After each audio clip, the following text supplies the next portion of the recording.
Imagine a war so short that it barely gave anyone time to blink, just 38 minutes. From start to finish, yet its consequences echoed across an entire region and revealed the fragility of power under imperial influence. That is the story of the Anglo-Zanzibar War, a conflict so brief that it often escapes mention in history books. But it perfectly illustrates the delicate balance between local authority and global empires at the height of the 19th century. Zanzibar, a small island off the coast of East Africa, was far from insignificant. Its ports bustled with dhows transporting spices, ivory, and other treasures from the African interior to markets across the Indian Ocean.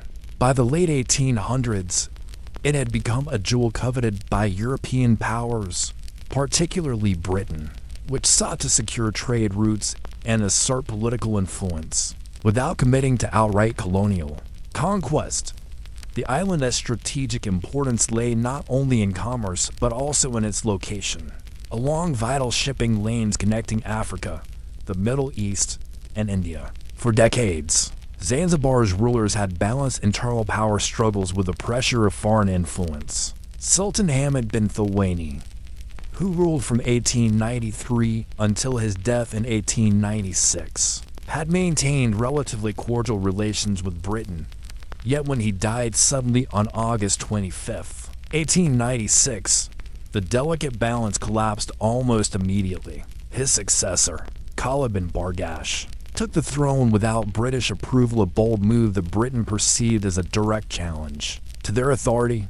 Khalid was young and ambitious, eager to assert his legitimacy and maintain the autonomy of his sultanate. But he underestimated the speed and decisiveness with which Britain would respond. By the morning of August 27th, Khalid had gathered a modest army, fortified the palace with barricades, and stationed a few artillery pieces.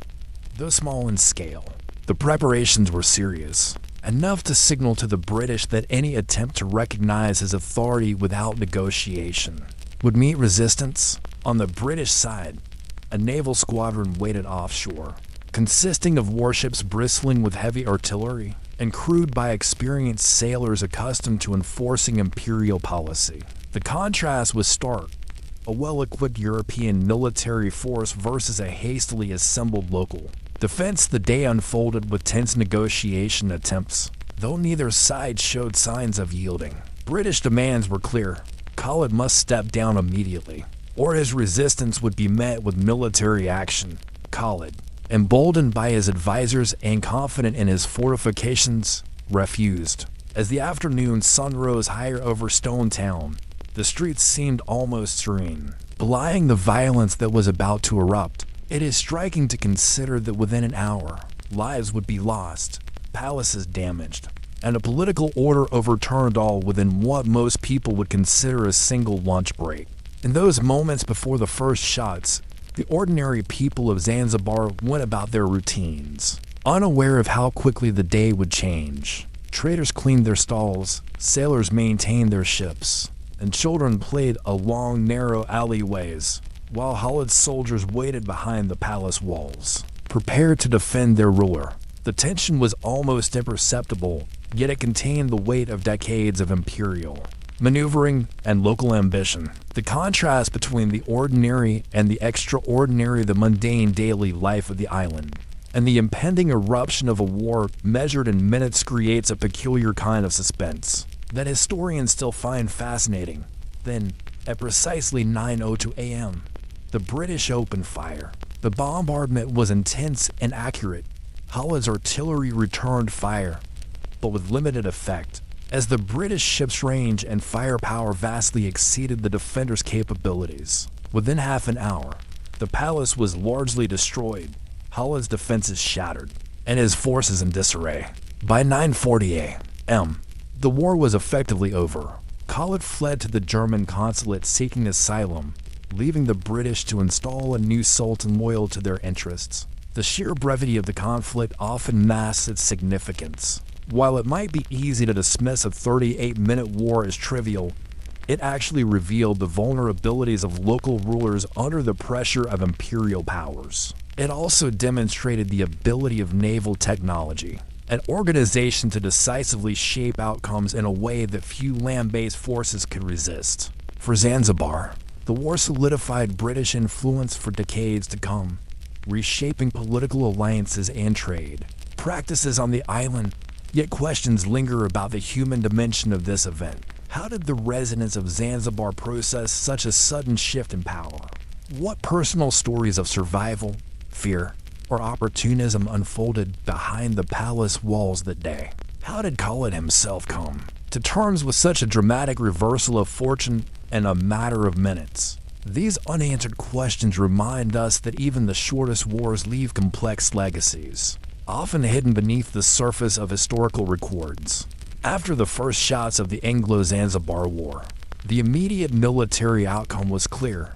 Khalid bin Barghash's resistance crumbled under the overwhelming firepower of the British fleet. Yet the story of the conflict cannot be reduced merely to a brief exchange of artillery. To truly understand its impact, you must look at what followed, how a few minutes of combat reshaped political authority, commerce, and even daily life on Zanzibar.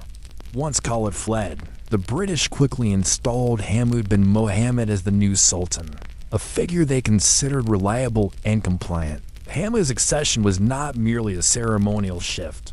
It represented a significant reconfiguration of Zanzibar's governance. He was expected to enforce the terms of the British protectorate, which included not only political alignment, but also economic and social reforms dictated by colonial oversight. The speed with which the British moved to consolidate power highlights a central feature of imperial control, the combination of decisive military action with immediate administrative restructuring. The palace, heavily damaged in the bombardment, became a physical symbol of the power shift. Walls riddled with cannon fire and charred wooden beams were not just ruins. They were tangible evidence of the consequences of defiance. Observers at the time noted the contrast between the imposing structure's former grandeur and the devastation inflicted in less than an hour. For the citizens of Stone Town, the site served as a reminder that authority could shift swiftly and decisively, and that loyalty to a ruler might be less protective than allegiance to foreign powers. Interestingly, the casualties were relatively low for a war, with estimates suggesting around 500 defenders killed or wounded and only one British sailor injured. Such statistics make the war seem almost inconsequential, yet the human stories embedded within them reveal the complexity of even the shortest conflicts. Families living near the palace had to navigate the sudden chaos, fleeing streets that moments before had been calm and seeking safety amidst a rapidly changing political landscape. Merchants, whose livelihoods depended on the island's trade stability, found themselves negotiating new relationships with a government now under foreign influence. The British, for their part, did not linger unnecessarily. Within hours of securing Hamud's position, naval forces began withdrawing, having achieved their objective without prolonged occupation. This efficiency underscores a broader theme in late 19th century imperial policy. Wars could be brief, decisive, and still result in long-term dominance. Zanzibar's brief conflict thus serves as a case study in how speed, technological advantage, and strategic planning could render conventional military resistance almost symbolic rather than transformative. Beyond military and political consequences, there were subtle cultural and societal shifts. The war marked a turning point in how the local population perceived authority. Previous sultans had ruled with an awareness of both local customs and European interests, but after 1896, it became evident that external powers could intervene decisively in internal succession disputes. This realization influenced how future generations of leaders and citizens approached negotiations with foreign powers, embedding a cautious pragmatism into Zanzibar's political culture. Economically, the aftermath of the war affected trade and taxation. Hamud, with British backing, implemented reforms that standardized duties and aligned commercial regulations with British interests. While these changes improved predictability for foreign merchants, they also altered traditional practices. Traders who had previously operated with autonomy found themselves needing to navigate a bureaucracy influenced by colonial oversight. The very rhythm of daily commerce shifted, demonstrating that even a war lasting less than an hour could ripple through economic systems for decades. The war also had implications beyond Zanzibar. European observers noted the efficiency and decisiveness of British actions, reinforcing perceptions of naval superiority. Local leaders in neighboring regions took note, reassessing both the risks of defying imperial powers and the potential benefits of cooperation. In this sense, the Anglo-Zanzibar War, though extremely brief, served as a demonstration project in colonial strategy, a lesson in deterrence delivered in record time. If you pause to reflect, you may notice how such a brief event can act as a lens for understanding broader historical patterns. The speed of action, the immediacy of consequences, and the reshaping of governance all illustrate principles that repeat across different regions and eras. Observing these patterns in Zanzibar's case allows us to anticipate how small conflicts, often overlooked in history books, can profoundly influence societies. And while you follow the story of this fleeting war, consider keeping a record or note of the details that stand out: names, dates, or surprising facts. Revisiting them can make it easier to connect the dots as the narrative progresses into the final resolution. And it can also enrich your understanding of other brief yet consequential historical events. The question that remains, however, is how Khalid bin Bargash himself perceived these events. Did he anticipate exile when he refused British demands? How did his advisors interpret the sudden collapse of their defense? And what lessons did they carry into the future? The human dimension of defeat, exile, and adaptation is often the most underexplored aspect of history, and it sets the stage for understanding the final chapter of this remarkably short war. After the dust settled over Stone Town and the smoke from the bombardment cleared, Zanzibar faced the complex task of reconciling with the consequences of a war that had ended almost as soon as it began. Sultan Hamud bin Mohammed, installed by the British, was now the central authority, and his rule, while relatively stable, was indelibly marked by foreign influence. For ordinary residents, the transition was sudden.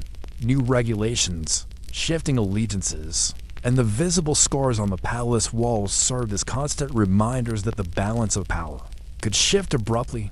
Khalid bin Bargash, meanwhile, became an exile within his own city. His attempt to assert hereditary succession had been decisively blocked, leaving him to reflect on the limits of authority when confronted with superior technology and strategic planning. He took refuge at the German consulate, an act that illustrates the subtle diplomacy woven into late 19th century politics. Foreign powers had their own interests, often providing sanctuary to figures like Khalid not out of loyalty, but to maintain leverage in regional affairs. For Khalid, this brief period of protection offered time to consider his next steps, though it did not restore the influence he had lost in less than an hour of open conflict. The British, having demonstrated both their military capability and their control over succession, withdrew the bulk of their forces shortly thereafter.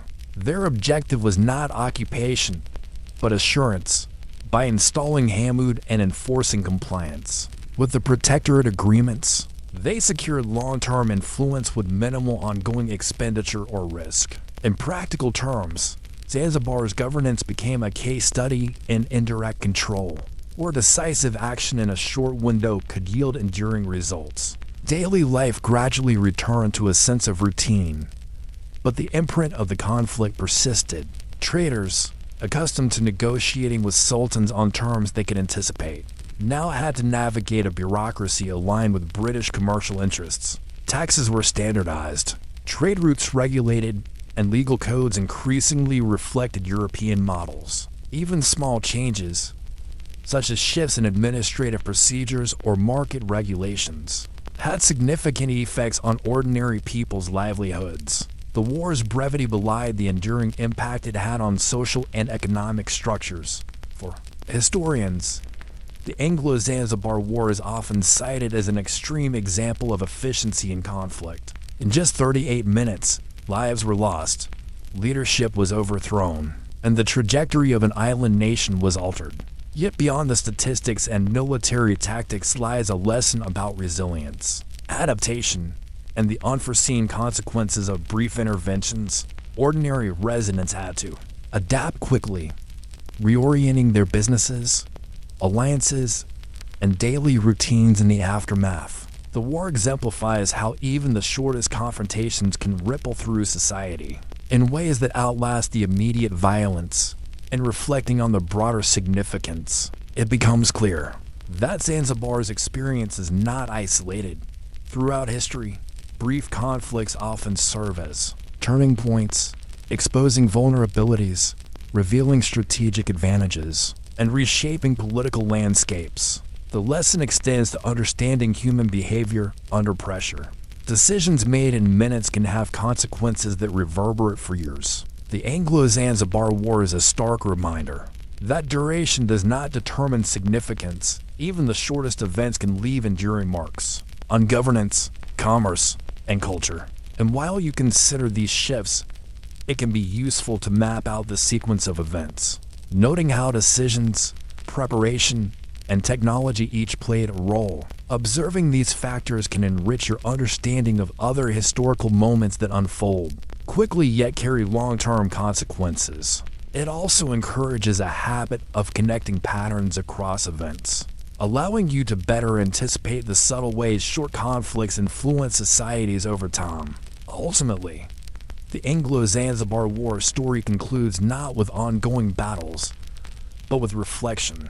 Khalid's exile, Hamud's reign under British oversight, and the reorganization of Zanzibar as political and economic life all highlight the interplay between fleeting action and lasting change. The war demonstrates that history is not measured only by duration or spectacle, but by the cascading effects of decisions, the recalibration of authority, and the quiet adjustments of everyday life in the face of dramatic events. In the end, this war, lasting less than an hour, reshaped an island and provided a blueprint for understanding the subtle mechanics of power in an age of empires. As you move forward to explore other short but consequential wars, consider keeping a small record of the lessons each story presents, strategies, outcomes, and adaptations. Doing so can deepen your appreciation for the hidden structures that govern historical change and reveal patterns that might otherwise be overlooked. Imagine a conflict so condensed that it completely redrew the map of a region in less than a week. In June 1967, the Middle East witnessed a war that would alter borders, politics, and the lives of millions almost overnight. Though it lasted only 6 days, the effects of this conflict, commonly known as the Six-Day War, reverberated for decades, shaping international relations and regional dynamics in ways still visible today.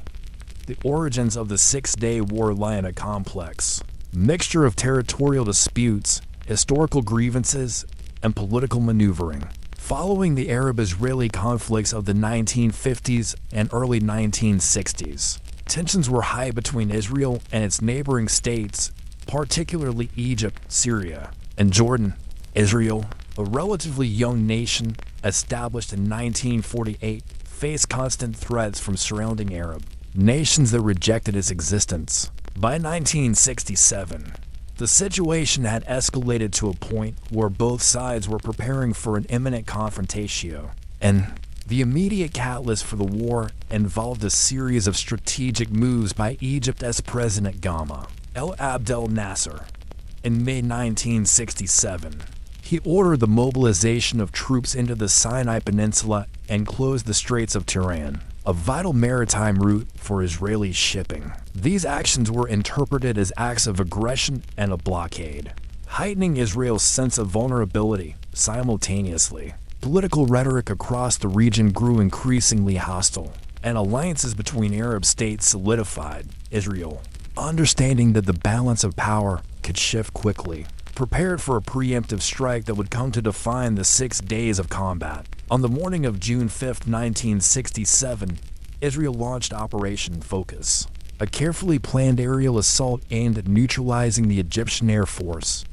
Within hours, hundreds of Egyptian aircraft were destroyed on the ground, significantly reducing Egypt's capacity to wage war. The precision and speed of the attack demonstrated Israel's reliance on detailed intelligence, meticulous planning, and technological advantage. It also set the tone for the rapid succession of events that would follow over the next few days. Simultaneously, ground forces were mobilized along multiple fronts. In the Sinai, Israeli troops advanced swiftly, engaging Egyptian units and capturing strategic positions with remarkable efficiency. On the northern front, Israeli forces confronted Syrian positions in the Golan Heights, a region of high ground with significant military importance. Meanwhile, in the east, tensions between Israel and Jordan escalated, with both sides seeking to assert control over Jerusalem and the surrounding West Bank. For civilians living in these contested regions, the war arrives suddenly, disrupting ordinary life in profound ways. Residents of towns and cities near the conflict zones experienced evacuation orders, air raid alerts, and sporadic fighting that upended daily routines. Markets, schools, and businesses closed, and families navigated the uncertainty with a mixture of fear and resilience. Even as the military narrative dominates historical accounts, these personal experiences reveal how quickly ordinary life can be transformed by geopolitical events. By June 6th, Israeli forces had made significant advances on multiple fronts. In Sinai, Egyptian positions had been overwhelmed, and the path to the Suez Canal was increasingly secure. In the Golan Heights, Syrian resistance began to falter under sustained assault. Jordanian troops faced challenges as well, particularly as Israeli forces moved toward East Jerusalem. The speed of these operations is striking. What might normally unfold over months of conventional warfare occurred in just 2 or 3 days, underscoring the role of preparation, intelligence, and coordination. The rapid pace of events also highlighted the importance of international diplomacy. Global powers, including the United States and the Soviet Union, monitored developments closely, issuing statements, attempting to mediate, and weighing the broader consequences for Cold War dynamics. The Six-Day War was not merely a regional conflict. It was a flashpoint with implications for global alliances, arms agreements, and the strategic calculus of superpowers. Observing these diplomatic undercurrents adds depth to the narrative, showing that even fast-moving military events unfold within a complex web of political considerations. For those seeking to understand the war in detail, it can be useful to follow the sequence of advances and territorial changes day by day. Mapping troop movements, front lines, and captured areas provides insight into how Israel achieved such rapid success. This approach not only clarifies the military narrative, but also reveals patterns in strategy and decision-making that are applicable to studying other brief but consequential conflicts. Keeping a simple timeline or annotated map can serve as a practical tool for tracking the interconnected events as they unfold. As the first day concluded, it became clear that the war was not following conventional expectations. Rapid gains, high mobility, and decisive engagements characterized the conflict. Questions naturally arise. How did Israel's preemptive strategy impact the morale and coordination of opposing forces? What role did technology, training, and intelligence play in enabling a nation to alter borders so quickly? And perhaps most importantly, how did ordinary people, both soldiers and civilians, perceive a war that seemed to sweep across their lives in such a compressed time frame? By the second day of the Six-Day War, June 6, 1967, Israel's initial airstrikes had already shifted the balance of power in the region. Egyptian air capabilities had been severely reduced, leaving their ground forces exposed and struggling to coordinate. On the Sinai front, Israeli troops advanced with a combination of speed and calculated precision, capturing key positions that had once been strongly defended.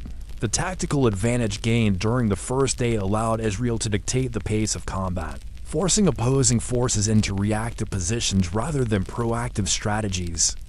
In addition to Egypt, Jordan, and Syria were now fully engaged. Jordanian forces had initially hesitated to enter the conflict, partly due to concerns about Israeli strength and the potential international repercussions of direct action.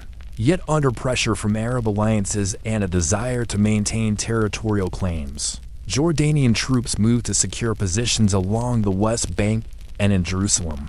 This decision ultimately placed them in direct confrontation with Israel, which was already advancing in multiple directions. The rapid mobilization of forces demonstrates how alliances and pre-existing agreements can accelerate the onset of hostilities, even when individual leaders might have preferred caution. On the northern front, Syrian positions in the Golan Heights became a focal point of intense engagement. The terrain offered natural defensive advantages, high ground, ridges, and fortified observation points. Despite these advantages, Israeli forces adapted quickly, combining aerial reconnaissance with coordinated ground attacks. Engineers cleared obstacles, infantry moved in precise formations, and artillery was employed with timing that maximized disruption to the defenders. These operations required not only skill, but also real-time adaptation, illustrating how short conflicts can hinge on preparation and rapid decision-making. For civilians living in areas near the fighting, the sudden escalation disrupted ordinary life. Residents of East Jerusalem, for example, found themselves navigating curfews, temporary evacuations, and the constant threat of artillery fire. Markets were empty, schools closed, and families adjusted to the sudden imposition of military priorities on daily routines. These experiences highlight that even in conflicts lasting only days, the human cost is immediate and profound, affecting not only soldiers but the broader population. One of the most striking aspects of this stage of the war was the role of intelligence and planning. Israel's ability to anticipate enemy movements, allocate forces efficiently, and maintain operational flexibility allowed it to achieve rapid gains. The speed of progress forced Egypt, Jordan, and Syria to react rather than act on their own strategic intentions. This dynamic underscores a central lesson of short wars. Preparation and information often outweigh sheer numbers or territory when time is limited. Meanwhile, international observers watch closely. The United Nations called for ceasefires, while the superpowers the United States and the Soviet Union assessed potential escalation risks. Diplomatic messages were exchanged, and pressure mounted to halt the fighting. Yet despite these efforts, the pace of Israel's operations left little room for negotiation. The contrast between the rapid, ground-level reality of combat and the slower, deliberate processes of diplomacy highlights a tension that often shapes brief wars. Tactical speed versus political deliberation. By the end of June 6th, Israeli forces had made significant advances across multiple fronts. In the Sinai, Egyptian units had retreated, leaving strategic points under Israeli control. The Golan Heights remained contested, but under increasing pressure. In the east, Jordanian defenses in and around Jerusalem were under strain, signaling the approaching culmination of the conflict. Observers noted the unusual speed at which territorial changes were occurring. What might normally have unfolded over months was being resolved in hours and days. It can be helpful to track the progress of each front as a way to understand the broader strategic picture. Mapping territorial gains, troop movements, and supply lines provides insight into why the war unfolded so quickly and why outcomes were decisive. Doing so also helps highlight the interconnectedness of military, political, and social factors, offering a more complete understanding of the conflict's significance. This approach mirrors how historians reconstruct short wars through careful attention to sequence, scale, and coordination. Even as Israel consolidated gains on the second day, questions persisted about the longer-term consequences. How would rapid territorial expansion affect governance, civilian populations, and international relations? What strategies could the opposing nations employ to respond to such a fast-moving and successful campaign?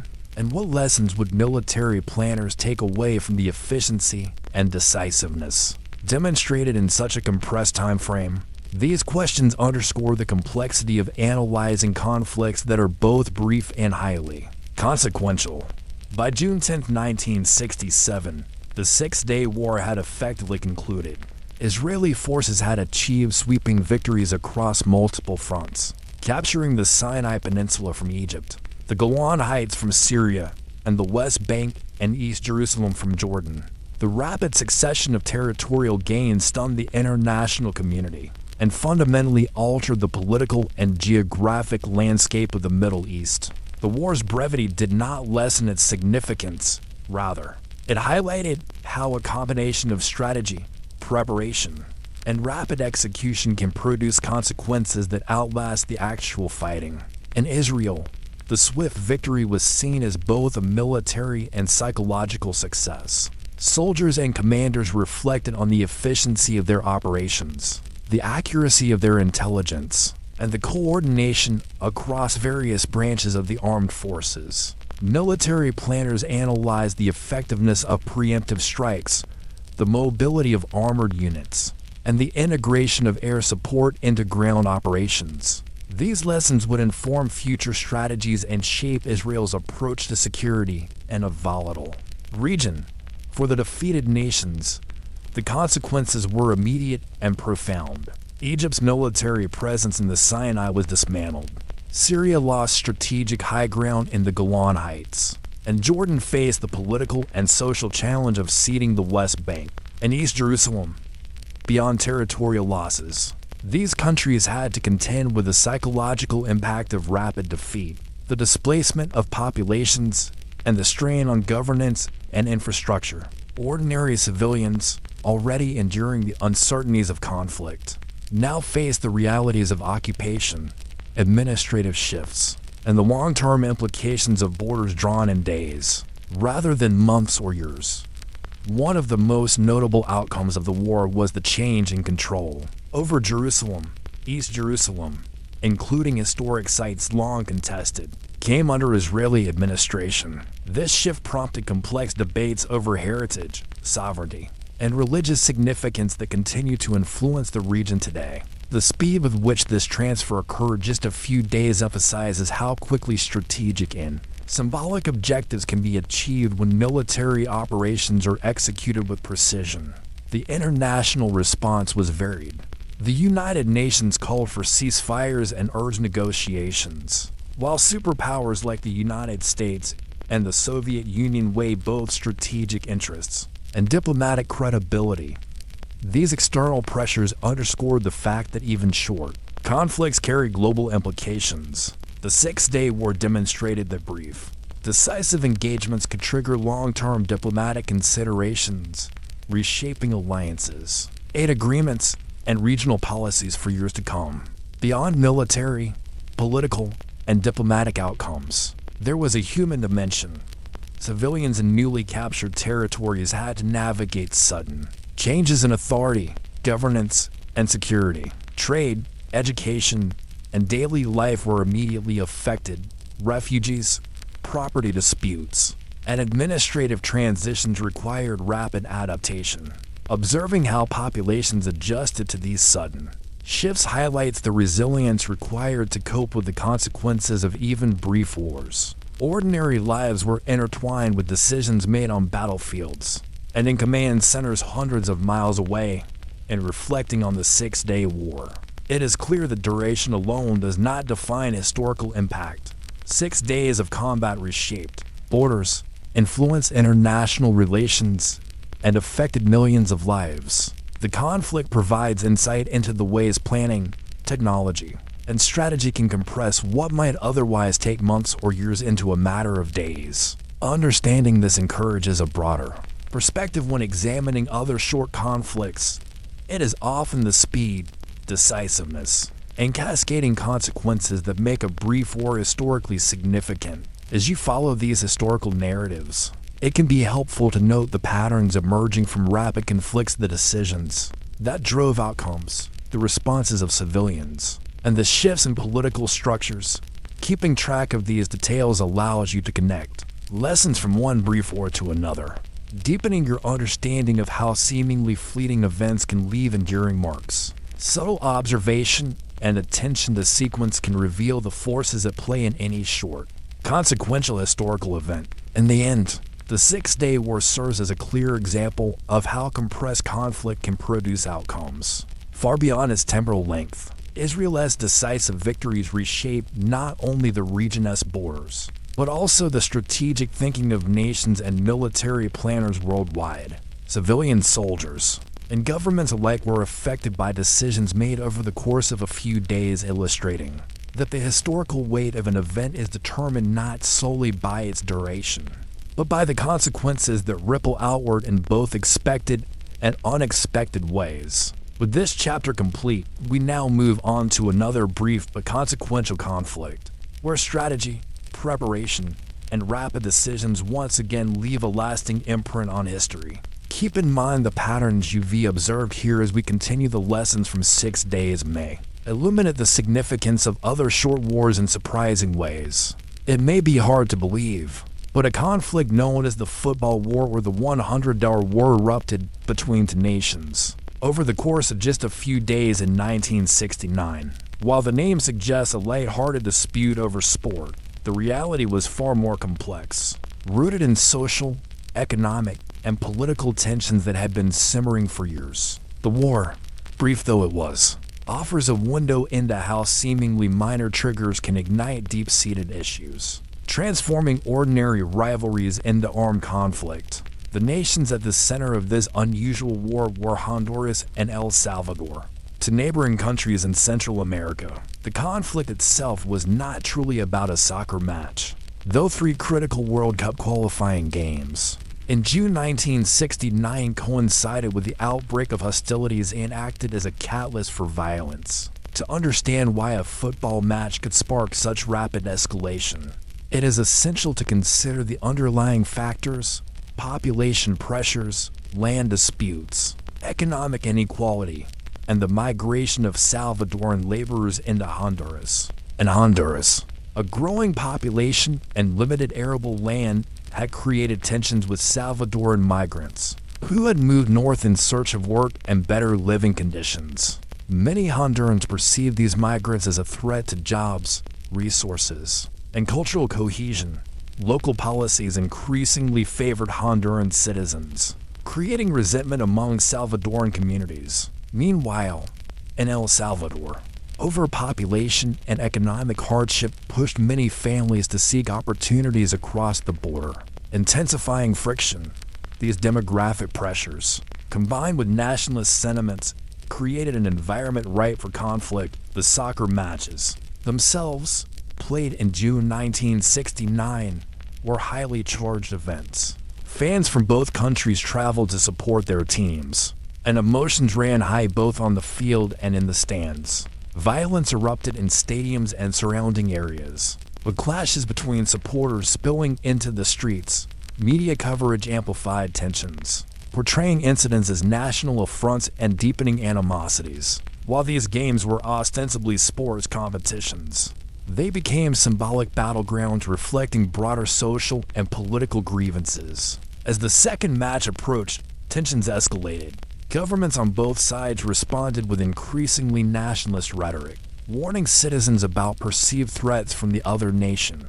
Border skirmishes, though limited at first, began to occur in the weeks leading up to the outbreak of formal hostilities. Military forces were mobilized in anticipation of potential escalation, and diplomatic channels struggled to contain the situation. By the time the decisive match occurred, the stage was set for a rapid, violent confrontation. On July 14, 1969, the conflict formally began. Within hours, Salvadoran forces launched attacks across the border into Honduras.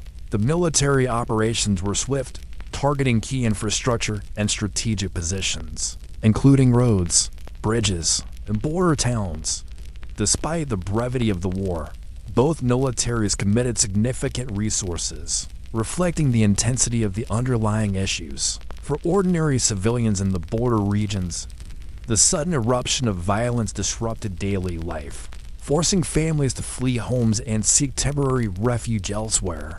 Markets, schools, and workplaces closed as the conflict unfolded with startling speed. The speed of escalation and the war's compressed duration highlight a recurring pattern. In short conflicts, long-standing grievances can transform into rapid confrontations. When a triggering event, such as a symbolic football match, intersects with existing social, political, and economic tensions. In this case, a mixture of national pride, demographic pressure, and economic stress converge to produce a war lasting barely for days, yet leaving significant consequences for both nations. The human dimension of the football war is particularly striking. Soldiers face not only the logistical and tactical challenges of warfare, but also the psychological weight of engaging in a conflict fueled by social resentment. Rather than conventional territorial disputes, civilians, meanwhile, had to navigate displacement, shortages of food and water, and the uncertainty of returning home once the fighting ceased. Observing these experiences underscores how even brief wars can deeply affect the ordinary lives of those caught in the middle. As you follow the narrative of this short conflict, it can be helpful to note the sequence of events and their connections to broader social pressures. Understanding how migration, economic scarcity, and national identity intersected to precipitate rapid escalation provides insight into why some wars, though brief, have lasting consequences. Keeping track of these interrelated factors can also help you see parallels in other conflicts that erupt over seemingly minor triggers, revealing patterns that might otherwise go unnoticed. The question that arises as this first part of the football war unfolds is how do nations, connected by history, geography, and economic ties, could allow a series of social tensions and symbolic events to escalate into open conflict.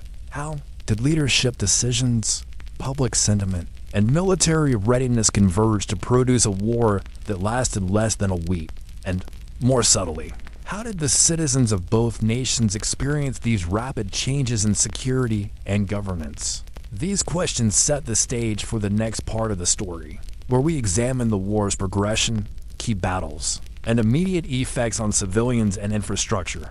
By July 15th, the second day of the football war, the conflict had intensified along the border between El Salvador and Honduras. Salvadoran forces had already crossed into Honduran territory, and military operations focused on controlling key roads, small towns, and border infrastructure. The rapid deployment of troops in a short time frame highlights the strategic planning that preceded the outbreak of hostilities. Though brief, the war relied on pre-positioned units, logistical readiness, and an understanding of terrain factors that proved decisive in such a compressed timeline. The fighting was concentrated in border regions where civilian populations lived in close proximity to military targets. Towns such as La Lima and Coloma in Honduras became focal points, with both armies seeking to control transportation routes and communication hubs for residents. The sudden arrival of soldiers, artillery, and checkpoints disrupted everyday life. Families had to evacuate quickly, leaving behind homes, possessions, and livelihoods. Markets were abandoned, schools closed, and medical facilities struggled to meet the needs of both civilians and soldiers injured in the fighting. The short duration of the conflict meant that each engagement carried heightened significance. Unlike prolonged wars, where strategic errors might be corrected over weeks or months, the stakes in this rapid conflict had immediate consequences. Commanders on both sides had to make decisions under pressure, often with incomplete information, while soldiers navigated unfamiliar terrain and the complexities of combat under extreme time constraints.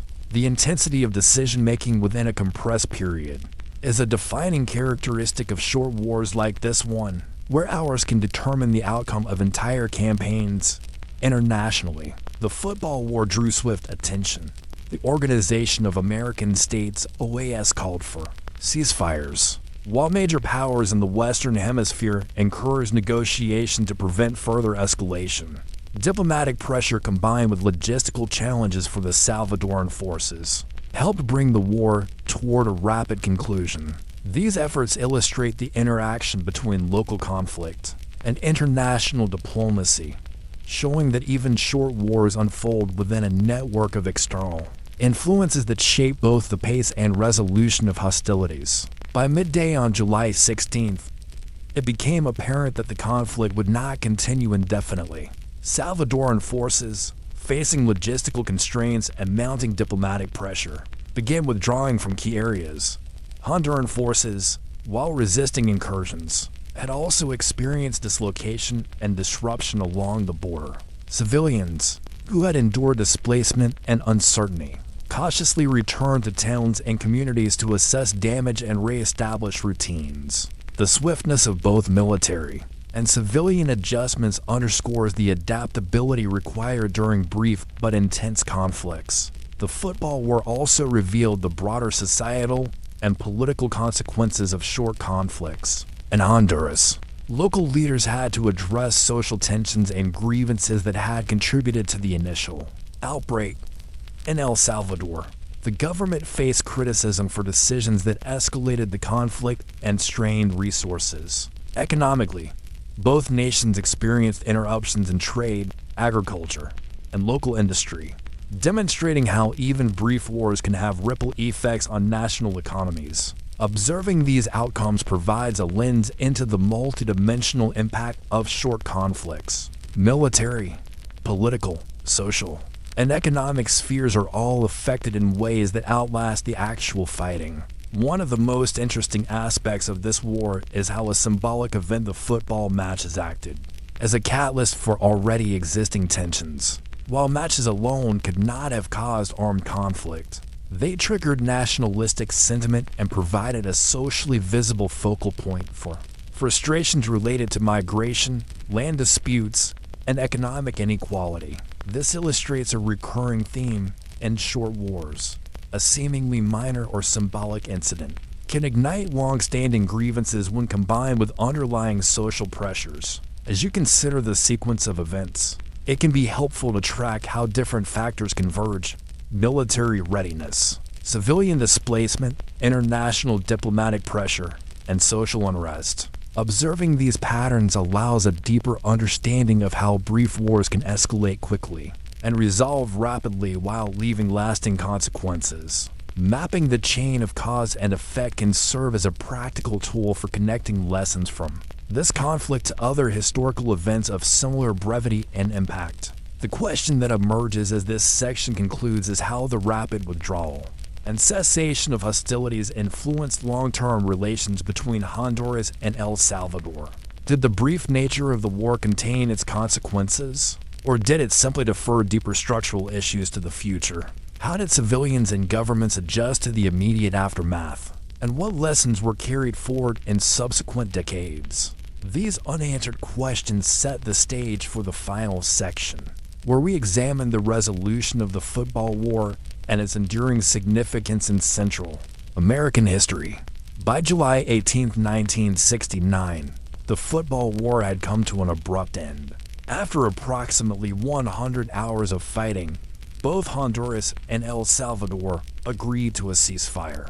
Mediated by the Organization of American States (OAS), the withdrawal of Salvadoran forces from Honduran territory marked the conclusion of the conflict, but its effects were far from fleeting. Despite its brevity, the war left scars on both nations, reshaping borders, national policies, and the lives of civilians who had endured the sudden disruption in El Salvador. The government faced criticism and reflection. The rapid escalation from symbolic events to armed conflict revealed weaknesses in planning, communication, and risk assessment. Leaders were confronted with the realization that nationalist sentiment, if left unchecked, could override diplomatic caution and produce costly consequences. At the same time, the brief but intense combat experience provided lessons in military mobilization, highlighting the challenges of logistics, timing, and coordination under compressed timelines. Honduras, meanwhile, also had to contend with the consequences of rapid incursions and occupation. Border communities, already experiencing social tensions due to migration and land disputes, were destabilized further by the sudden arrival and withdrawal of foreign troops. Local authorities were tasked with reestablishing governance, rebuilding infrastructure, and addressing lingering grievances that had fueled the conflict in the first place. Even short wars demand extensive post-conflict management, illustrating that the duration of hostilities does not necessarily correlate with the effort required to restore stability. For civilians on both sides, the football war was a lesson in the fragility of everyday life when political, social, and symbolic tensions intersect. Families who had fled towns along the border cautiously returned, assessing damage to homes, schools, and workplaces. Disruption to agriculture and local trade affected food security and income, while the psychological impact of sudden conflict, though brief, lingered in communities that had experienced violence firsthand. Even though the fighting lasted only a few days, the war reshaped perceptions of national identity, safety, and the relationship between neighboring countries. From a military perspective, the football war demonstrated how preparation and timing can magnify the effects of even a small-scale engagement. Both nations relied on pre-positioned troops and rapid mobilization, yet the compressed timeline meant that errors or misjudgments had immediate consequences. The conflict also illustrated how symbolic triggers, such as football matches, can interact with deeper structural tensions to produce real, physical outcomes on the battlefield. The lessons of planning, intelligence, and rapid response are relevant beyond this particular war, offering insights into other brief but significant historical conflicts. Internationally, the football war served as a reminder that even small, regionally confined conflicts can demand global attention. The involvement of the OAS as a mediator underscored the importance of diplomatic intervention in containing short wars and limiting their escalation. Observing how international organizations responded to the rapid onset of hostilities highlights the delicate balance between local dynamics and broader geopolitical considerations. In short conflicts, the window for intervention is narrow, making timely diplomacy a critical factor in achieving resolution. Reflecting on the football war, it becomes clear that its historical significance extends beyond the brief fighting. It exposed underlying social tensions, influenced military strategy, and reshaped relationships between two nations that share a long border and intertwined histories. The war's brevity does not diminish its consequences. Rather, it emphasizes how swiftly latent issues can erupt into open conflict, affecting civilians, governments, and international relations alike.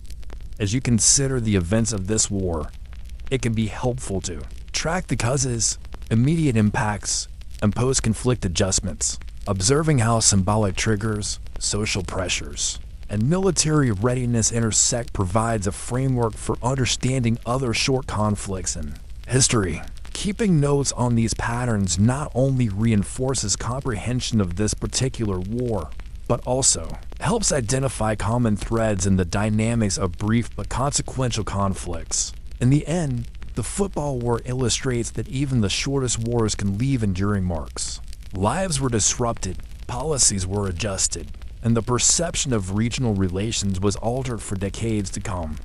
Its resolution demonstrates the importance of swift diplomacy, post-conflict management, and the careful monitoring of underlying social and economic tensions. With this chapter complete, the football war concludes as a historical lesson in the power of rapid escalation and the lasting effects of even brief hostilities. As we move on to the next story, consider how these patterns, swift decisions, social pressures, and rapid military action might repeat in other conflicts that lasted only days but reshaped the world in significant ways. Imagine a city surrounded, its walls bristling with tension, and the fate of an entire region hanging in the balance all over the course of just a few days. In September 1683, Vienna, the capital of the Habsburg Empire, faced such a scenario.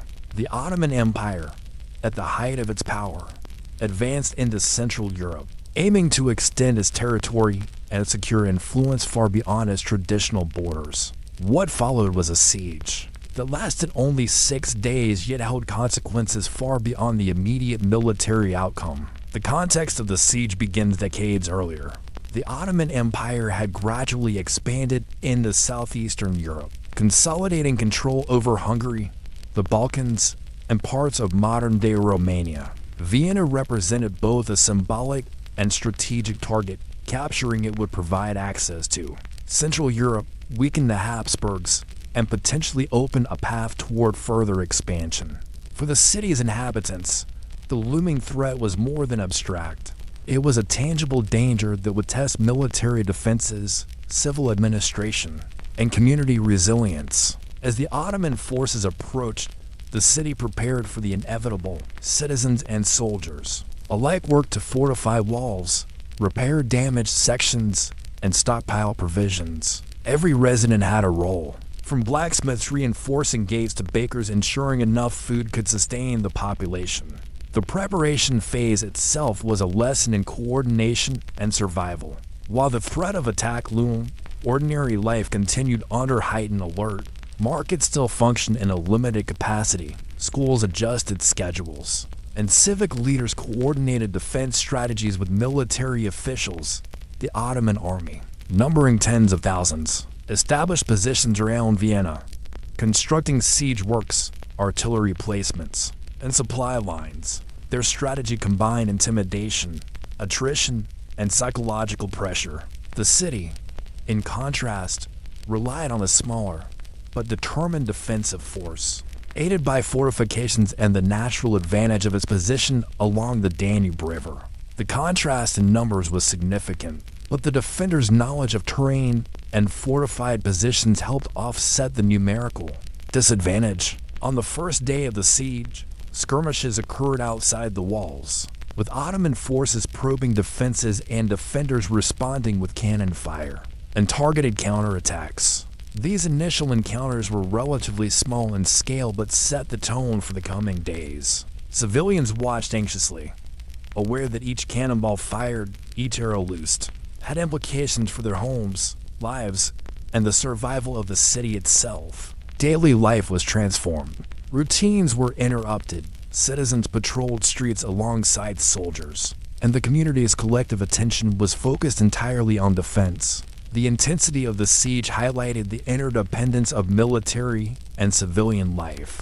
During a rapid conflict, unlike wars that unfold over months or years, the compressed timeline meant that every action had immediate consequences. Supply chains had to function efficiently. Medical support had to be prepared for casualties, and morale had to be maintained under constant threat. Small mistakes could have disproportionate effects, emphasizing how short, concentrated periods of combat demand precision and discipline. As artillery barrages increased, the city's inhabitants developed practical survival strategies. Citizens dug trenches, reinforced gates, and created improvised shelters. Food rationing became necessary, and the water supply was carefully managed. Even in the midst of danger, life continued in small ways. Children fetched water for households. Families prepared meals in shared kitchens, and local leaders coordinated communication to ensure that orders reached every section of the city. Observing these adaptive measures provides insight into the resilience required during brief but intense sieges. Outside the city, diplomatic efforts began to take shape. The Habsburg leadership sought reinforcements from allied states, most notably the Polish-Lithuanian Commonwealth. These early communications highlight an important aspect of short conflicts. Rapid coordination between allies can be as critical as immediate battlefield decisions. The ability to mobilize additional forces, coordinate supply lines, and share intelligence often determines whether a brief siege resolves in favor of the defenders or attackers. For historians, it can be helpful to track the sequence of events during the siege day by day, noting how Ottoman advances, defensive maneuvers, and civilian adaptations intersected. This approach clarifies how a city under threat can maintain resilience despite overwhelming odds. In limited time, mapping the interplay between military strategy, logistical planning, and civilian effort reveals patterns applicable to understanding other brief but consequential historical events. As the first day drew to a close, the city had withstood the initial assaults. But questions remain. How would the defenders manage resources under continued bombardment? Would reinforcements arrive in time to turn the tide? And how would ordinary citizens navigate life under sustained threat? These unresolved issues set the stage for the next section, where we will follow the siege's progression, the role of reinforcements, and the evolving experience of Vienna's defenders and inhabitants. By the second day of the siege, September 14, 1683, Vienna's defenders faced mounting pressure. The Ottoman forces had established extensive siege lines, using artillery to bombard city walls and probing attacks to test weak points. Soldiers and civilians alike remained on constant alert. The daily rhythm of life had been replaced entirely by routines of defense, patrolling, fortifying walls, managing supplies, and preparing for sudden assaults within the city. Coordination was critical. Military commanders, aware of the numerical superiority of the Ottomans, relied heavily on fortifications, artillery placements, and strategic positioning. Engineers inspected walls and gates, reinforcing vulnerable sections and preparing fallback positions. Civilians contributed by transporting supplies, preparing food for troops, and assisting in repairs. This collective effort was a key factor in maintaining morale and operational readiness, demonstrating how short sieges demand the integration of every available resource. Outside the city, Ottoman forces continued to expand their presence. They dug trenches, positioned siege artillery, and used psychological tactics designed to intimidate the population. Their strategy combined direct bombardment with attempts to sever communication and supply lines. Yet, despite these efforts, the defenders' knowledge of the terrain and the strength of Vienna as fortifications slowed the attackers' progress. Each hour of delay increased the strain on the Ottomans' logistics, illustrating a recurring theme in short conflicts. Rapid advancement is often constrained by supply, terrain, and the defenders' adaptability. As the siege unfolded, civilians developed additional survival strategies. Water and food were rationed more strictly. Temporary shelters were constructed in safer parts of the city, and medical care was organized to treat the wounded efficiently. Even daily routines fetching water, distributing bread, maintaining sanitation became acts of coordination and resilience. Observing these adaptations offers insight into how ordinary people endure compressed periods of intense danger, contributing indirectly to the defense effort while maintaining the continuity of life under extraordinary circumstances. On the second day, news of incoming reinforcements began to circulate. The Habsburgs had requested aid from allied forces, most notably the Polish-Lithuanian Commonwealth, under the leadership of King Jan III Sobieski. The possibility of reinforcements introduced a critical variable into the siege equation. Defenders now had a potential external factor that could shift the balance of power. This underscores an important aspect of short conflicts. Timing is crucial. Rapid engagement, the arrival of reinforcements, or delays can all dramatically alter outcomes in ways that would be less critical in prolonged wars. Meanwhile, the psychological component of the siege became increasingly evident. Both soldiers and civilians faced fatigue, stress, and the uncertainty of sustained bombardment. Maintaining morale under constant threat required deliberate measures. Public messages encouraging endurance, visible defensive successes, and leadership that reassured the population. In brief, in intense conflicts, the psychological dimension is often as significant as physical defenses, influencing decision-making and the willingness of people to continue resisting. Tracking the progression of events on each front provides valuable insight. Outside the walls, Ottoman engineers worked to breach fortifications. Inside, defenders countered with artillery, repairs, and tactical sorties. Civilians managed essential services and contributed to logistical support. creating a dynamic interplay between military operations and urban resilience. Observing these patterns can serve as a practical tool for understanding other sieges or short-duration conflicts, highlighting the importance of coordination, preparation, and adaptability. By the end of the second day, the siege was far from resolved, yet Vienna's defenders had successfully held key positions. Questions lingered. Could reinforcements arrive in time to relieve the city? How would the Ottomans respond to delays in breaching the fortifications? And what strategies would civilians and military leaders employ to manage resources, sustain morale, and endure the coming days of intensified bombardment? These unresolved issues create anticipation for the next section, where the decisive moments of the 6-day siege unfold, leading to either survival or catastrophe.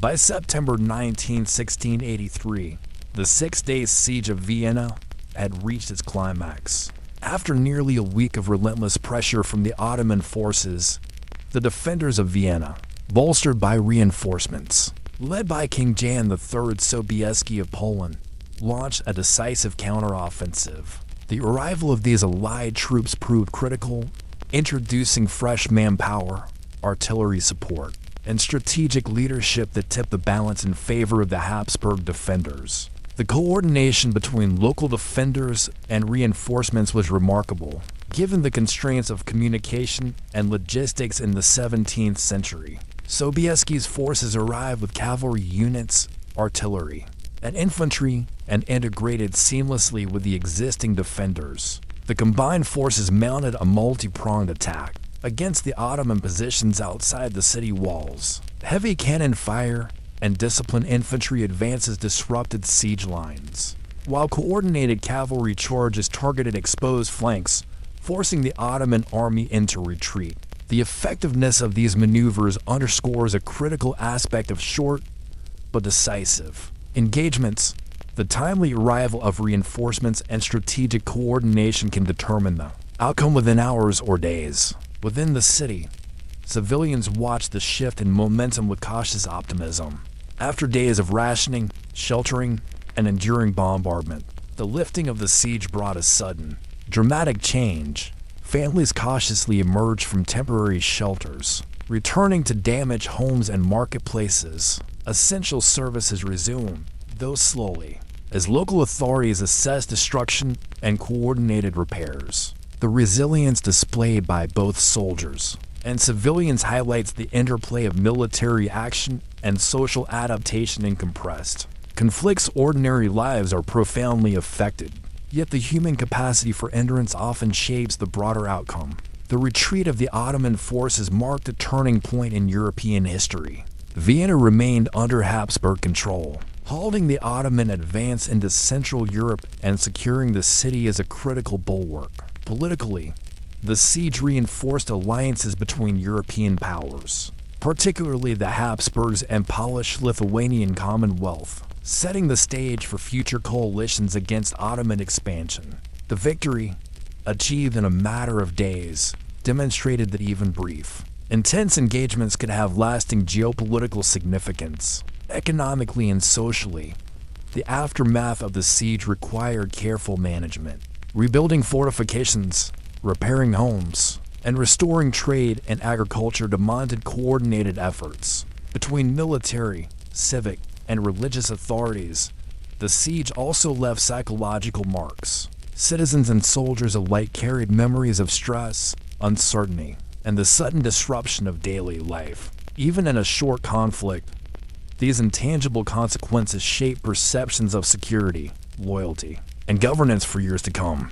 The 6-day siege also offers insight into the importance of preparation and strategic foresight.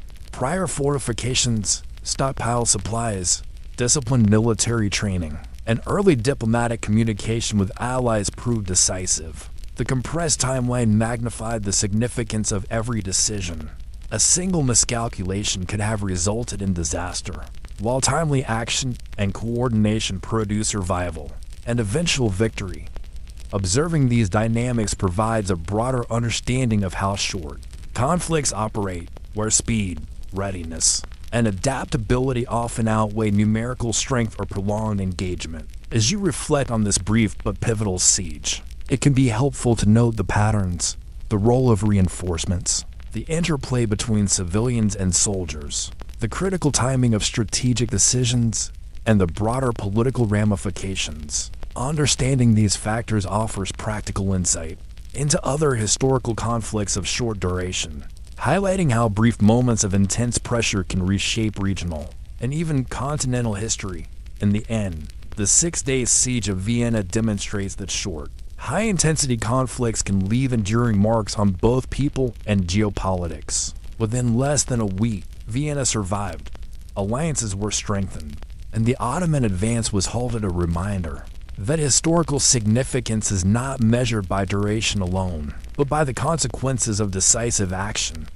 With this chapter complete, the story of Vienna's defense concludes. As we move on to the next story, consider the recurring themes observed so far: rapid escalation, civilian resilience, strategic preparation, and the ways brief conflicts can produce long-lasting effects. These lessons will continue to appear in other historical events where time and consequence intersect in surprising ways. It is often said that wars are long and drawn out, yet history occasionally presents a conflict so brief that it challenges our expectations. The Anglo-Zanzibar War, fought on August 27, 1896, holds the record for the shortest war in history, lasting somewhere between 38 and 45 minutes. Despite its brevity, the event provides insight into imperial power, diplomacy, and the peculiar circumstances that can lead to rapid conflict. The background of the war lies in Zanzibar, a small but strategically important island off the coast of East Africa. Zanzibar was a significant trade hub in the late 19th century, and it had long been influenced by European powers, particularly Britain, which sought to protect its interests in the region. Sultan Hamad bin Thawani, who had maintained a relatively cooperative relationship with the British, died suddenly on August 25, 1896. His successor, Sultan Khalid bin Bargash, assumed power without British approval, triggering a crisis that would escalate into war. The British, intent on preserving their influence and maintaining control over Zanzibar's administration, issued an ultimatum: Khalid must step down in favor of a candidate they favored. The Sultan, confident in his own position and in the defenses at his disposal, refused to comply. In the space of hours, diplomatic negotiations broke down, and preparations for military action commenced. It is striking that such a rapid transition from dispute to armed conflict could occur, illustrating how imperial powers could enforce authority quickly when local governance did not align with their interests. Khalid's forces consisted of approximately 2,800 men, including palace guards and armed volunteers. They had several small artillery pieces, a few naval vessels, and the fortified palace complex. The British, in contrast, had a fleet stationed in the harbor, consisting of cruisers, gunboats, and several hundred marines, all of whom were experienced in coastal operations. The imbalance in technology, training, and coordination set the stage for a swift and decisive confrontation. On the morning of August 27th, the British issued a final warning, giving the Sultan until 9 o'clock a.m. to surrender. When no compliance was observed, British forces opened fire. The bombardment targeted the palace, artillery positions, and the Sultan's naval vessels. Within minutes, the effectiveness of British firepower became clear. The Sultan's artillery was quickly disabled. His palace suffered extensive damage, and his ships were sunk or disabled. Despite the Sultan's efforts to coordinate resistance, the overwhelming disparity in military capability rendered prolonged defense impossible. Civilians, who had gathered near the palace or in surrounding areas, witnessed the events with a mixture of fear and confusion. Although casualties were limited, about 500 Zanzibar defenders were reported killed or wounded. The psychological impact was significant. Ordinary residents were forced to navigate chaos, fleeing streets under bombardment and seeking shelter wherever possible. This sudden disruption of daily life underscores the human dimension of even extremely brief conflicts. In less than an hour, ordinary routines were entirely upended, and the threat of violence became tangible in a way that could last for years in memory. The speed and decisiveness of the Anglo-Zanzibar War highlight several broader historical themes. First, imperial powers could assert dominance rapidly when local authorities resisted, demonstrating the asymmetry inherent in colonial relationships. Second, short conflicts often reveal how technology and preparedness can amplify differences in power.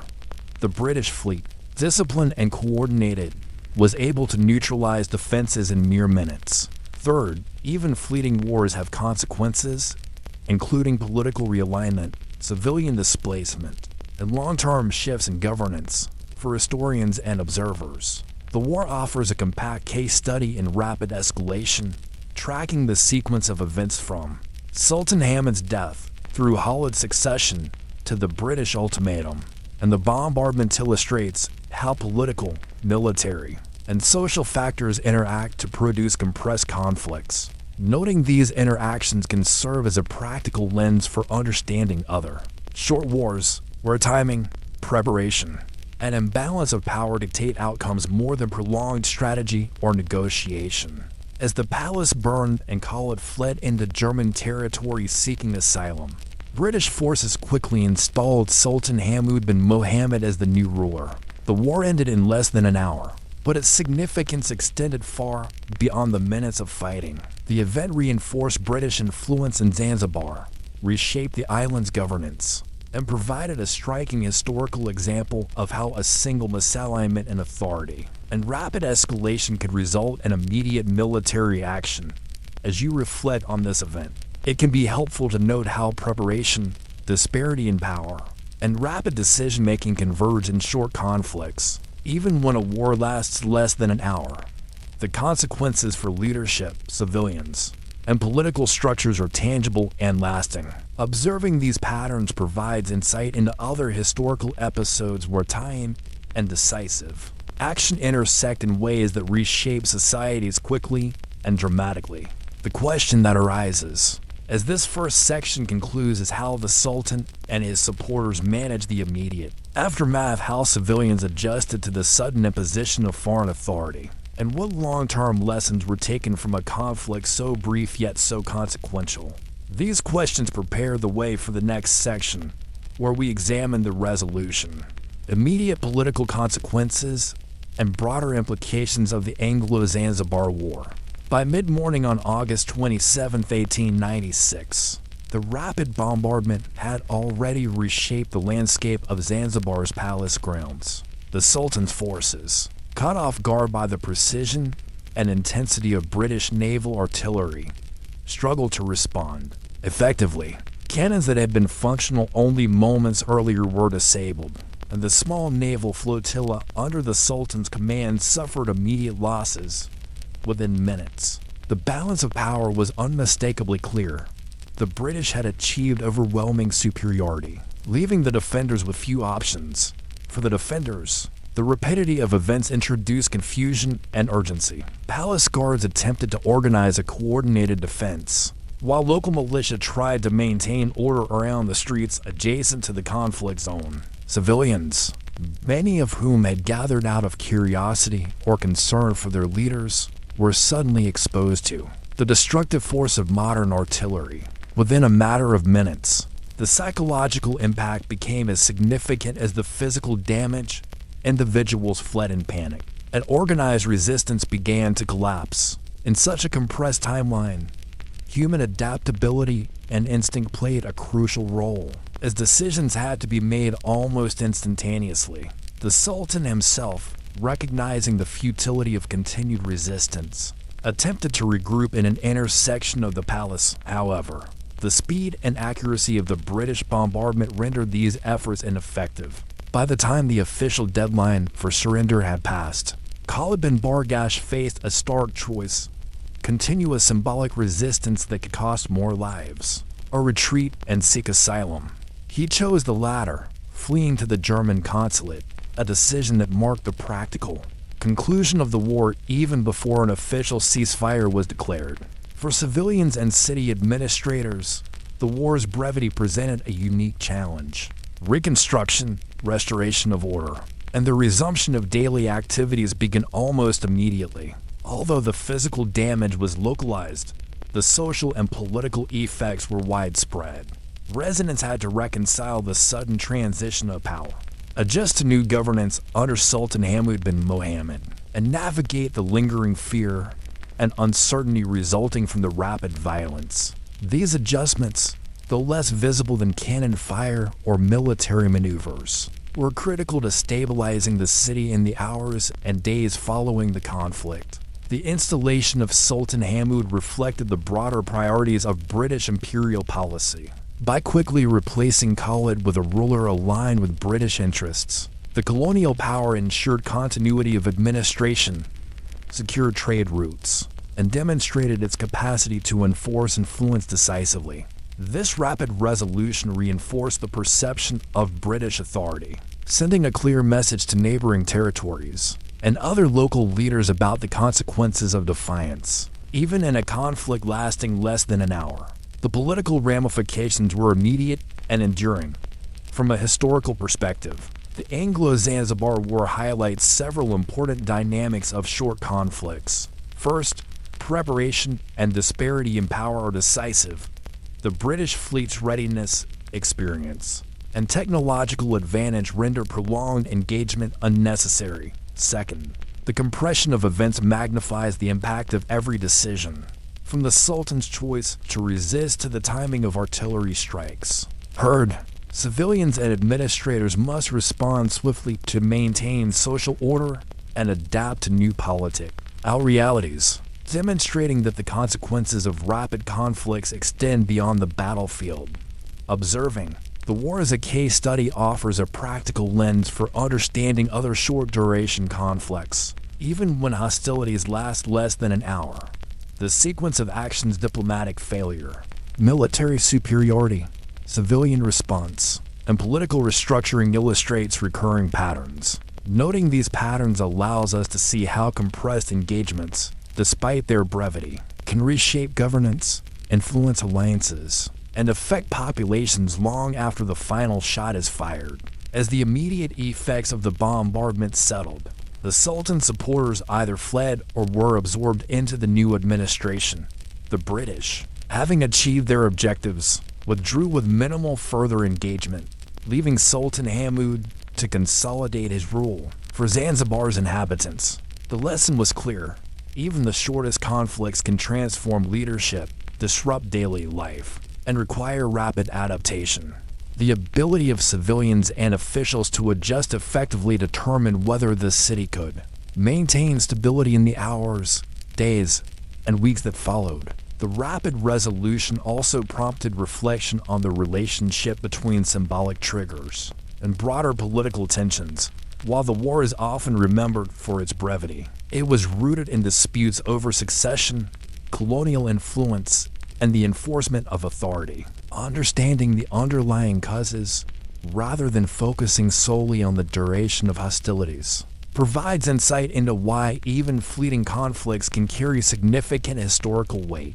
As this section concludes, it raises questions about the long-term implications for Zanzibar and similar territories under imperial influence. How did the citizens navigate the abrupt change in governance? What lessons did neighboring regions take from the display of rapid power enforcement? And how did the British use this precedent to manage other potential conflicts in the region? These questions lead naturally into the final section, where the enduring consequences of the Anglo-Zanzibar War are examined in greater depth. By late morning on August 27, 1896, the Anglo-Zanzibar War had effectively reached its conclusion. Sultan Khalid bin Bargash, recognizing the futility of continued resistance against the technologically superior and well-coordinated British forces, had fled to the German consulate. Within approximately 45 minutes of combat, the brief but decisive engagement had achieved its intended outcome: the installation of Sultan Hamud bin Mohammed, who would rule under British guidance. The speed of resolution was striking, and the consequences were immediate for the citizens of Zanzibar. The sudden transition in leadership required rapid adaptation. Families who had witnessed the bombardment and the sinking of the Sultan, a small fleet began returning to daily routines, cautiously assessing damage to homes, markets, and infrastructure. Administrators and local officials had to stabilize governance, ensure the continuation of essential services, and communicate the new political reality to the populace. Even in such a brief conflict, the human response, resilience, adaptability, and the capacity to restore order proved critical. Politically, the war reinforced the asymmetrical nature of imperial authority in the late 19th century. The British demonstration of swift, decisive military action sent a clear message to neighboring territories. Defiance could be met with near instantaneous consequences. The success of the operation consolidated British influence in East Africa, ensuring control over trade routes, port access, and local governance. Sultan Hamoud's accession, facilitated by the British, exemplifies how short conflicts often serve not only military, but also political and administrative objectives, reshaping power structures within hours rather than over months or years. The strategic lessons of the Anglo-Zanzibar War are notable. Despite the Sultan's numerical advantage in troops and defensive positioning, technological disparity and preparation dictated the outcome. Modern artillery, coordinated naval bombardment, and disciplined troops allowed the British to neutralize defenses in a fraction of the time required for a conventional siege or prolonged engagement. This highlights a recurring theme in brief wars. The decisive factors are often speed, precision, and superior organization rather than sheer numbers or duration. Civilians, too, learn lessons from the experience, observing the swift change in power. Residents recognize the importance of adaptability, preparedness, and the capacity to respond to sudden disruptions. Markets reopened, administrative functions resumed, and families gradually returned to a semblance of normal life. Yet the memory of the bombardment persisted, shaping perceptions of authority, security, and the role of external powers in local affairs. Even the shortest wars can leave lasting psychological and social marks on communities. The war also underscores the interplay between symbolic triggers and broader political pressures. The succession crisis, while seemingly a local matter, became the focal point for demonstrating imperial authority. The brief conflict revealed how a single, tightly constrained set of events, a change in leadership resisted by an external power, could escalate into immediate, consequential violence. Observing these dynamics provides a practical framework for understanding other brief conflicts in history, where political, social, and military factors converge to produce rapid outcomes. In reflecting on the Anglo-Zanzibar War, it becomes clear that its historical significance is not measured by its duration, but by its immediate and lasting consequences. Within less than an hour, leadership changed, political control was asserted, civilians experienced upheaval, and a model of rapid military enforcement was reinforced. The war exemplifies how compressed conflicts can reshape societies, influence governance, and serve as precedent for future operations. With the cessation of hostilities, the story of Zanzibar's brief war comes to a close. The installation of Sultan Hamoud marked the start of a new chapter in the island's history, shaped by foreign influence, the rapid assertion of power, and the adaptation of its people to extraordinary circumstances. The lessons of preparation, speed, and civilian resilience resonate beyond Zanzibar, offering insights into other short but impactful conflicts throughout history. As this chapter ends, consider the recurring patterns observed across the story so far: rapid escalation, the importance of preparation, civilian adaptation, and the lasting consequences of even the briefest wars. These themes will continue to appear in subsequent historical events, illustrating how human resilience and strategic decision-making interact in compressed time frames to shape the course of history. Imagine a war so brief that it begins and ends within a single workday. yet carries consequences that ripple through decades. The 6-hour war between El Salvador and Honduras, often overshadowed by larger conflicts in the 20th century, is a striking example of how rapidly escalating tensions can explode into open conflict.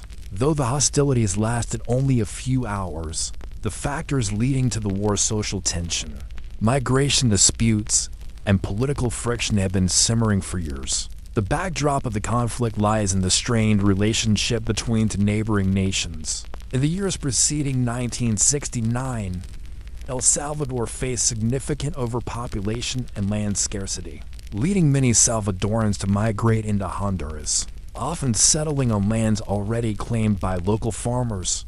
These migrations exacerbated tensions between communities as competition for farmland, resources, and employment intensified. Honduran authorities increasingly viewed the influx as a threat to stability, fueling resentment against Salvadoran settlers. Over time, these social pressures escalated into diplomatic friction, with both governments exchanging formal complaints but failing to resolve underlying issues. In June 1969, tensions reached a tipping point. Soccer matches between the two nations, already symbolic of national pride, became flashpoints for public unrest. Nationalistic sentiment flared during these matches, with crowds clashing in stadiums and anti-immigrant rhetoric intensifying. While the matches themselves were relatively minor events, they served as catalysts, transforming deep-seated economic and social grievances into immediate nationalistic fervor. Within days, both governments were on high alert. Military units were mobilized near the border, and the stage was set for rapid escalation. On the morning of July 14, 1969, El Salvadoran forces launched a swift offensive across the border, targeting key border towns and infrastructure. The assault was intended to demonstrate military strength, assert control over disputed areas, and pressure Honduran authorities into negotiating terms favorable to Salvadoran interests. The operation relied on speed and precision. Small, mobile units advanced quickly, striking positions that had been lightly defended or undermanned. This focus on rapid movement is a recurring theme in short wars, where the compressed time frame magnifies the consequences of every tactical decision. Honduran forces, though caught by surprise, responded immediately. Border troops coordinated counterattacks, attempting to halt the Salvadoran advance and protect civilian populations in contested areas. Within hours, engagements erupted in multiple locations, including La Ceiba and Choluteca, with both sides maneuvering through terrain complicated by rivers, roads, and farmland. Civilians, many of whom had fled rising tensions in previous months, were forced to navigate the sudden violence, abandoning homes and livelihoods to seek safety. Even in a conflict lasting only a few hours, ordinary life was profoundly disrupted. The intensity of the initial hours highlights how short wars compress strategy, logistics, and human experience. Military units operated under extreme time pressure, coordinating attacks and defenses with minimal margin for error. Civilians had to make rapid decisions about evacuation, shelter, and survival. Communication lines, both formal and informal, became critical. Delays or misunderstandings could have immediate, often deadly, consequences. Observing these dynamics offers insight into how brief conflicts magnify the significance of every action and decision. International attention, though delayed relative to the speed of the war, began to influence events even as fighting continued. Neighboring countries, regional organizations, and global powers expressed concern, emphasizing the need for rapid resolution. Diplomatic channels were opened, and both governments faced pressure to avoid escalation beyond the border. This interaction between local conflict and international oversight demonstrates another recurring feature of short wars: the compressed window for negotiation and intervention. A few hours of delay or inaction can shift outcomes dramatically, particularly when external actors are involved. By midday, the fighting had reached a critical juncture.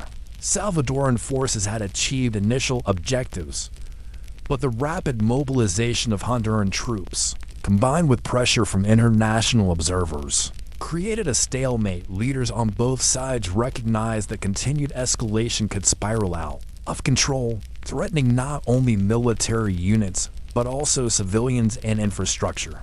At this point, the war teetered between brief confrontation and potential disaster, illustrating the delicate balance in short-duration conflicts. As Section 1 concludes, several questions emerge. How would both governments manage the immediate aftermath of this compressed engagement? What strategies would military leaders employ to limit further escalation? And how would civilians, caught in the crossfire, navigate a rapidly changing landscape shaped by political and social pressures? These questions set the stage for Section 2, where the progression and resolution of the 6-hour war will be explored in detail. As the conflict continued into the early hours of the day, the speed and intensity of the fighting became evident. Salvadoran forces had made swift advances into border towns, targeting communication centers, minor military installations, and transport routes. Their strategy relied on rapid penetration and disruption, aiming to compel Honduras to negotiate under pressure. Small, highly mobile units moved quickly, taking advantage of both terrain and intelligence gathered in the preceding weeks. Honduran troops, though initially caught off guard, responded decisively. Reinforcements were mobilized from interior regions, and defensive positions were strengthened along key roads and river crossings. Local authorities worked to evacuate civilians from areas of potential combat, instructing them to seek temporary shelter in schools, churches, or rural safe zones. Even in a conflict lasting only hours, civilian response was essential as human lives, infrastructure, and morale all hung in the balance. The compressed timeline magnified every tactical decision. Small errors could escalate rapidly. A miscommunication between units, delayed orders, or an unguarded position could have immediate consequences. Conversely, successful coordination amplified effectiveness, demonstrating that in short conflicts, preparation and real-time adaptability were as important as the size of forces. Observing these dynamics provides insight into the mechanics of high-intensity, rapid engagements. By late morning, the initial momentum of Salvadoran advances began to slow. Honduran counterattacks, reinforced by mobile units and artillery support, began regaining contested positions. The fighting shifted to strategic choke points rather than widespread incursions, highlighting a critical aspect of brief wars. Initial gains often give way to tactical stalemates. As both sides respond to immediate threats, the human dimension fatigued, morale, and rapid decision-making became increasingly significant in determining outcomes. Throughout this period, civilians continued to navigate the volatile environment. Many had fled their homes at the first signs of artillery or gunfire, while others attempted to protect property, livestock, or crops. For ordinary residents, the war compressed days of tension, preparation, and uncertainty into a few hours of acute crisis. The rapid onset and resolution of fighting forced local communities to adapt swiftly, balancing safety with the need to preserve livelihoods. Their actions, though often overlooked in military histories, were critical to maintaining the social fabric under extreme pressure. The international response also began influencing events during the conflict. Neighboring countries and regional organizations expressed concern, urging both governments to de-escalate. Diplomatic channels opened even as fighting continued, demonstrating how external pressure can shape outcomes in short-duration conflicts. Timing was crucial. Delays in communication or negotiation could have resulted in expanded hostilities, while timely intervention created conditions for a swift resolution. By midday, leaders on both sides recognized that the cost of continued fighting would outweigh potential gains. Salvadoran forces, despite initial successes, faced growing resistance and logistical constraints. Honduran forces, though initially outnumbered in specific locations, leveraged their defensive positions and knowledge of terrain to slow further incursions. The combination of military stalemate, Civilian displacement and diplomatic pressure produced a window for negotiation. At this point, the 6-hour war was effectively nearing its conclusion.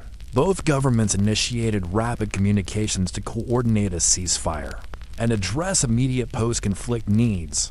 The short duration had prevented widespread destruction, yet the engagement had clarified territorial claims, reinforced military readiness, and exposed vulnerabilities in border security. Observing how these dynamics unfolded in a compressed time frame provides a clear example of how brief wars produce outcomes as strategically significant as longer conflicts, albeit with fewer prolonged casualties. As Section 2 concludes, several unresolved questions remain. How would both nations formalize the ceasefire? What arrangements would be made for displaced civilians? And how would lessons from this intense, compressed engagement influence future diplomatic and military strategies? These questions naturally lead into Section 3, where the aftermath, resolution, and broader implications of the 6-hour war will be explored in depth. By early afternoon on July 14, 1969, the 6-hour war between El Salvador and Honduras had effectively reached its conclusion.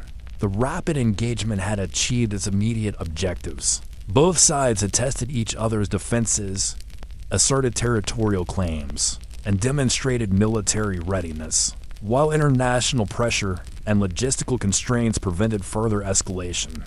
Within just a few hours, what could have become a prolonged regional conflict had been contained, leaving behind a complex blend of political, social, and humanitarian consequences. The formal ceasefire was mediated through the Organization of American States (OAS), which intervened to prevent further violence. Both nations agreed to withdraw forces from contested areas, allowing displaced civilians to return to their homes. The quick resolution reflected a combination of practical military limitations, recognition of potential civilian harm, and the influence of international diplomatic pressure. Despite the brevity of combat, the war left an enduring impact on both societies, highlighting how even short conflicts can shape national policy, military preparedness, and regional relations. For civilians, the aftermath required immediate adaptation. Communities that had fled border regions returned cautiously, assessing the damage to homes, farms, and infrastructure. Families reestablished routines disrupted by hours of conflict, while local authorities coordinated recovery efforts and worked to restore essential services. Even in such a brief engagement, the social consequences were tangible. Lives were disrupted, property damaged, and trust between communities strained. The human dimension of rapid conflicts often persists long after hostilities end, influencing social cohesion and perceptions of security.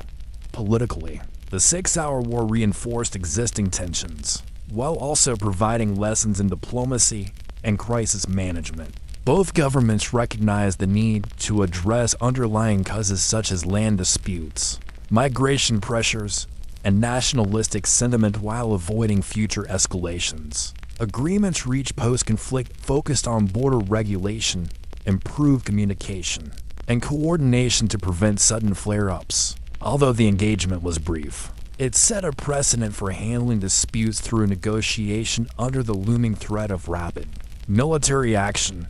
From a military perspective, the war offered lessons in speed, preparedness, and the effective use of resources. Salvadoran forces demonstrated the value of rapid offensive operations, while Honduran troops showed the importance of local knowledge and defensive coordination. Both sides experienced firsthand how compressed timelines magnify the impact of decisions where a delayed order or a miscalculated movement could determine success or failure. These lessons remain relevant in understanding the mechanics of short-duration conflicts, where precision, coordination, and rapid response outweigh prolonged strategy or overwhelming numbers. The 6-hour war also illustrates the intersection of symbolism, national pride, and political calculation. What began as a long-standing border and migration dispute escalated quickly, due to the convergence of social pressures, nationalistic fervor, and military readiness. While the actual combat lasted mere hours, the symbolic significance of the engagement demonstrating resolve, asserting sovereignty, and testing military capability carried weight far beyond the battlefield. Observing these factors helps us understand why some conflicts, though brief, leave a lasting imprint on national consciousness and regional politics. As the immediate consequences settled, both nations began formalizing lessons learned. Border regulations were clarified, diplomatic channels strengthened, and military strategies reassessed. Civilians, once caught in the sudden chaos, resumed their lives while remaining aware of the fragility of peace along the frontier. The brevity of the war did not negate its significance. Instead, it amplified the importance of rapid decision-making, coordinated response, and social resilience. Short conflicts, though limited in time, require extraordinary adaptability from both leaders and ordinary people, and reflection. The 6-Hour War underscores a recurring theme in historical analysis. Duration does not necessarily determine importance. Even conflicts that last only a few hours can reshape political relationships, influence military strategy, disrupt civilian life, and leave enduring social consequences. By examining events like this, we gain insight into how rapid escalation, effective preparation, and human resilience interact to produce meaningful outcomes in compressed time frames. With the resolution of this conflict, the story of the 6-Hour War concludes. Civilians returned home, governments adjusted policy, and military forces reassessed their strategies, all within the context of a brief but consequential engagement. As we prepare to move on to the next story, consider the patterns observed across previous examples: rapid escalation, civilian resilience, decisive action, and the lasting effects of even the shortest wars. These elements will continue to appear as we explore other historical events shaped by compressed, high-intensity conflict.